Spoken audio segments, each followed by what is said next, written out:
Australia में Sydney के बॉन्डाई बीच पर बाप बेटे की फायरिंग के वाक़े में 16 अफराद की हलाकत की तहकीकात जारी है। एक हमलावर 50 साला साजिद अकरम मौके पर हलाक, जबकि उसका 24 साला बेटा नवीद अकरम जख्मी होकर अस्पताल में ज़ेरे इलाज है। ऑस्ट्रेलवी मीडिया के मुताबिक नवीद अकरम कोमा में है। ऑस्ट्रेलवी वज़ीर आज़म एंथनी एल्बनीज़ ने वाक़े में किसी इंतहा पसंद ग्रुप के मुलविस होने का इम्कान मुस्तरद कर दिया है। कहा, दोनों मुसल्लह अफराद ने अकेले कार्रवाई की जो शिद्दत पसंद नज़रियात से मुतासर लगते हैं।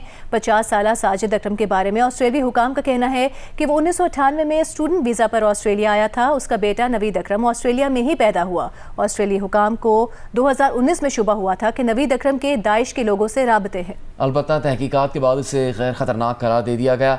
बोंडाई बीच पर हमलावरों की गाड़ी से दाइश के 2 झंडे मिले हैं। ऑस्ट्रेलियाई हुकाम ने ताहाल ये नहीं बताया कि साजिद अकरम 1998 में किस मुल्क से ऑस्ट्रेलिया पहुंचा था। ताहम ताज़ा तरीन इतलात के मुताबिक भारतीय मीडिया का कहना है कि ऑस्ट्रेलियाई हुकाम ने हमलावर के पस मंज़र के बारे में जानने के लिए भारतीय इंटेलिजेंस एजेंसी से राबता किया है। इंडियन मीडिया ने बताया कि भारतीय इंटेलिजेंस ने ऑस्ट्रेलिया को तहकीकात में भरपूर ताउन का यकीन दिलाया है। इससे पहले नवीद अकरम के साथ काम करने वाला एक शख्स ये दावा कर चुका है कि उसके ख्याल में नवीद अकरम के वालिद साजिद अकरम का ताल्लुक भारत से है, जबकि मां अतालवी है।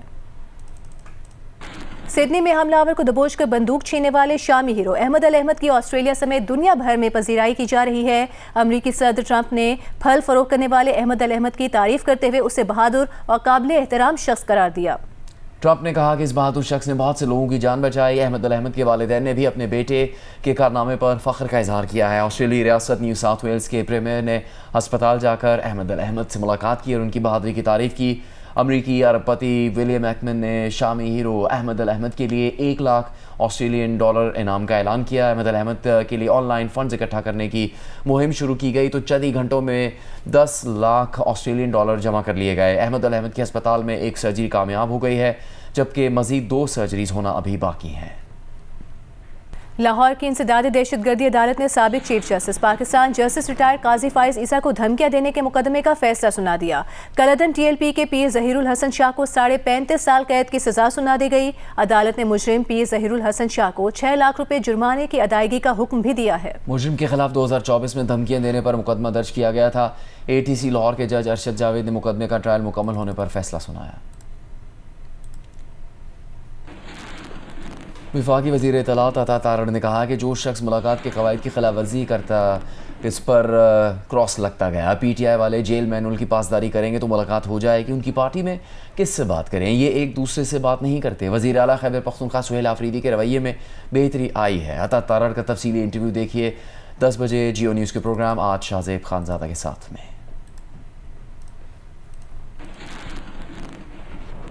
सीनियर सहाफ़ी और एंकर पर्सन कामरान यूसुफ का कहना है कि जनरल फैज़ हमीद सिर्फ आर्मी चीफ नहीं बल्कि चाइना और रूस की तर्ज पर सदर बनना चाहते थे। प्रोग्राम कैपिटल टॉक में गुफ्तगू करते हुए कामरान यूसुफ ने मजीद इंकशाफ किया कि फैज़ हमीद बानी तहरीक इंसाफ को हटाकर सदारती निज़ाम लाने के भी ख्वाहां थे। जनरल फैज़ जो हैं वो सिर्फ आर्मी चीफ बनने के चक्कर में थे या उससे भी कुछ आगे जाना चाहते थे? बहुत से उनके लोग जो करीबी उनके जानने वाले हैं, जो मेरी उनसे बात हुई, वो इस बात को इंडोर्स करते हैं कि अगर उनका ख्याल था कि इमरान खान प्राइम मिनिस्टर रहते, इन्होंने पहला काम ये करना था, इमरान खान को फारिग करना था। एंड इवेंचुअली लोग तो कहते हैं कि फिर हो सकता है कि ताहयात वो सदर रहते, तो ये बातें बिल्कुल कही जाती हैं कि इतने ज़्यादा वो एम्बिशियस थे तो इवेंचुअली वो टेक ओवर करना चाहते थे। अगर वो ताहयात सदर बनने के मंसूबे बना के बैठे हुए थे, इसका मतलब है वो पाकिस्तान में सदारती निज़ाम लाना चाहते थे। बिल्कुल, उनको बड़ी फैसिनेशन थी हमेशा रशियन और चाइनीज़ मॉडल से। ये फैज़ हमीद साहब कैसे ब्लैकमेल करते थे? मेरे घर की दीवारें गिराई गई, मेरा घर गिराया गया, मेरी बहनों की मार्कियाँ थी वो गिराई गई। मेरी शादी के दिन गेस्ट आने शुरू हुए, जुबैर साहब वाज वन ऑफ देम।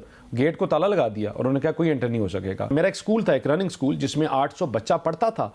वो चलता हुआ स्कूल एक दिन में इन्होंने एक गेट के ऊपर ताला लगाया और उसको सरकारी अराजी शो करके, जिसके इर्द गिर्द सब आबादी है, बीच में कहीं सरकारी अराजी बन गई और वो स्कूल इन्होंने टेक ओवर कर लिया। आपके खिलाफ एक फेक वीडियो स्कैंडल बना, वो जब उसकी इंक्वायरी हुई, बाजवा साहब ने फैज़ साहब को कहा कि पता करो ये कहाँ से वीडियो बनी है, तो क्या ये दुरुस्त है कि फैज़ साहब ने कहा ये किसी ने अफगानिस्तान से किया है, जो भी किया ये अफगानिस्तान से किया है? उन्होंने मेरे सामने, मेरी वाइफ के सामने बैठ के वीडियो दिखाया जिसमें उन्होंने कहा कि दिस वाज कंकॉक्टेड। मैंने फिर जनरल फैज़ से रिक्वेस्ट की थी और जनरल बाजवा से इशू कर दे exactly this thing.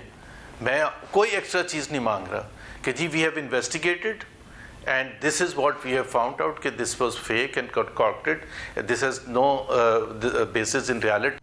State bank की मॉनेटरी पॉलिसी कमेटी ने शरह सूद ½ कम कर दी। कमेटी इजलास के बाद जारी बयान के मुताबिक महंगाई की शरह मुकर्ररा हद में है। मॉनेटरी पॉलिसी का मंजरनामा आलमी अजनास, कीमतों और महंगाई तवक्कुआत की वजह से मुवाफिक है। माशी सरगर्मियाँ पनप रही हैं, इसलिए शरह सूद में 50 बेसिस पॉइंट्स की कमी की गई है। बयान में मजीद कहा गया कि आलमी हालात चैलेंजिंग हैं, खुसूसन बरामदी शोबा आलमी हालात का असर ले रहा है, जिसके असरात मईशत पर मुरतब होंगे। पॉलिसी कमेटी के मुताबिक इन तमाम हालात के बावजूद गुंजाइश मौजूद है। वज़ीर आज़म शहबाज शरीफ ने स्टेट बैंक की जानिब से शरह सूद में 50 बेसिस पॉइंट्स में कमी पर इज़हार इत्मीनान किया है। एक बयान में उन्होंने कहा कि इस कमी को कारोबारी बरादरी और आम आदमी की बेहतरी के लिए अहम करार देते हैं। वज़ीर आज़म ने कहा कि हुकूमती मुआशी टीम की मेहनत रंग ला रही है। मुल्क में मुआशी इस्तेहकाम है और पाकिस्तान तरक्की की समत में गामज़न है। मुआशी बेहतरी से आवाम को जिस कदर मुमकिन है रिलीफ फराहम कर रहे हैं। शरह सूद में कमी से छोटे और दरमियाने पैमाने के कारोबार ज़्यादा मुस्तफ़ीद होंगे। भारत में मुसलमानों से जारी नारवा सलूक का एक और वाक़या सामने आ गया है। बिहार के वज़ीर आला नीतीश कुमार ने डॉक्टरों को अपॉइंटमेंट लेटर्स देने की तकरीब में एक मुसलमान खातून डॉक्टर का नकाब खींच दिया। मुसलमान खातून से हतागामेज़ सलूक पर नीतीश कुमार को भारतीय सोशल मीडिया सार्फिन और भारत की सियासी जमातों की जानिब से शदीद तनकीद का निशाना बनाया जा रहा है।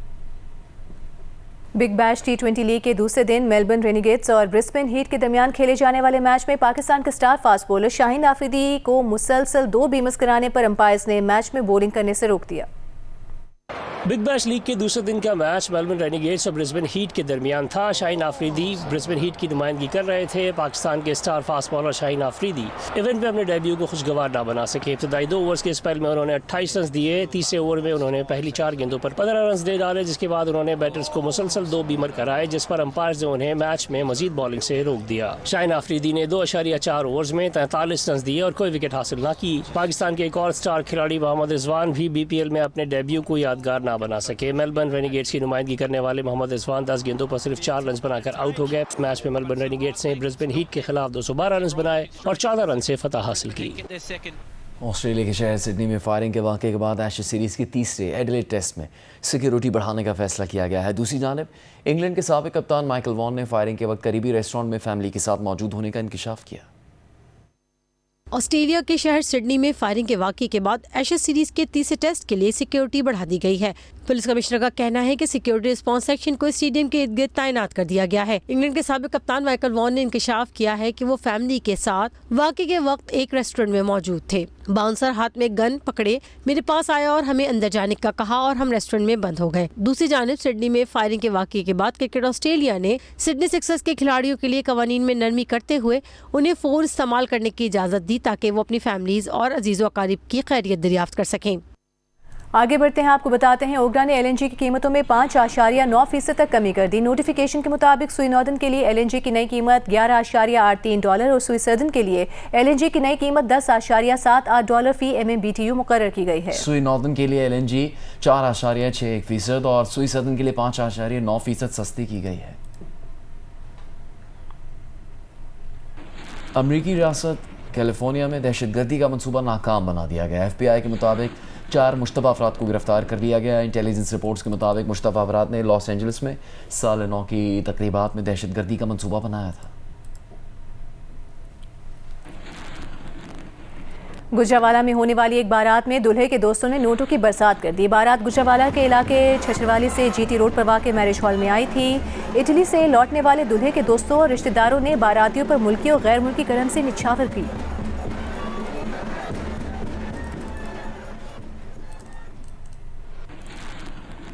एबटाबाद में डॉक्टर वर्दा अगवा और कत्ल केस में पुलिस ने मुलजिमा रिदा के शौहर के कब्जे से सोना बरामद कर लिया। मुलजिमान के कब्जे से सोने की 10 रसीदें और 1,23,00,000 के चेक भी बरामद किए गए। मुलजिमान की निशानदेही पर वो रस्सी भी बरामद कर ली गई जिससे डॉक्टर वर्दा को गला दबाकर कत्ल किया गया था।